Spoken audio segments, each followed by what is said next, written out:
Promesse biblique du jour. Poursuivons cette petite série sur des versets bibliques sur la mort, la souveraineté de Dieu sur la mort et Jésus-Christ qui a vaincu la mort en mourant à la croix par amour pour sauver les chrétiens de la colère de Dieu. Jésus a vaincu le diable par sa mort. C'est dans Hébreux chapitre 2 verset 14. Ainsi donc, puisque les enfants participent au sang et à la chair, il y a également participé lui-même, afin que par la mort, il anéantisse celui qui a la puissance de la mort, c'est-à-dire le diable. Jésus réconcilie les chrétiens à Dieu par sa mort. Dans Romains chapitre 5 verset 10, « Car si, lorsque nous étions ennemis, nous avons été réconciliés avec Dieu par la mort de son Fils, à plus forte raison, étant réconciliés, serons-nous sauvés par sa vie. » Jésus montre son amour par sa mort dans Romains chapitre 5 verset 8. Mais Dieu prouve son amour envers nous en ce que, lorsque nous étions encore des pécheurs, Christ est mort pour nous. Dans Jean chapitre 15 verset 13, « Il n'y a pas de plus grand amour que de donner sa vie pour ses amis. Jésus ressuscita ceux qui sont morts avec la foi. » Dans 1 Thessaloniciens chapitre 4 verset 14, « Car si nous croyons que Jésus est mort et qu'il est ressuscité, croyons aussi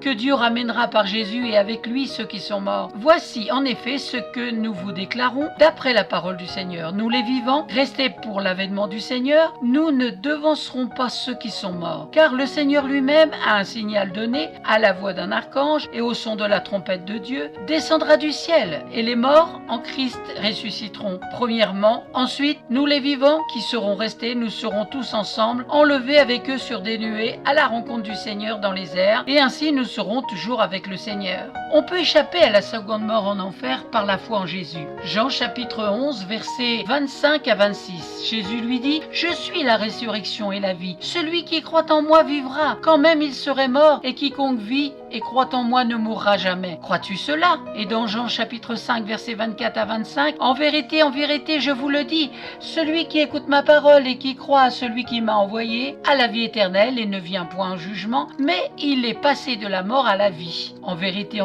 je vous le dis, l'heure vient, et elle est déjà venue, où les morts entendront la voix du Fils de Dieu, et ceux qui l'auront entendu vivront. » Et dans Jean chapitre 3 verset 16, « Car Dieu a tant aimé le monde qu'il a donné son Fils unique, afin que quiconque croit en lui ne périsse point, mais qu'il ait la vie éternelle. » Nous avons vu que Jésus a vaincu le diable par sa mort, qu'il a réconcilié les chrétiens à Dieu par sa mort, qu'il a montré son amour, qu'il ressuscitera ceux qui sont morts avec la foi, par la foi en Jésus. À vous de poursuivre cette exhortation dans la parole de Dieu, toujours avec les versets bibliques, par la repentance, en ayant part à la première résurrection. Je vous souhaite bon courage. J'espère que vous avez été encouragés, fortifiés, édifiés par la parole de Dieu, qu'elle vous a éclairé sur la mort et la résurrection de Jésus-Christ. En tout cas, c'était mon souhait, que la parole de Dieu puisse nourrir votre âme. Soyez abondamment bénis et à très très bientôt.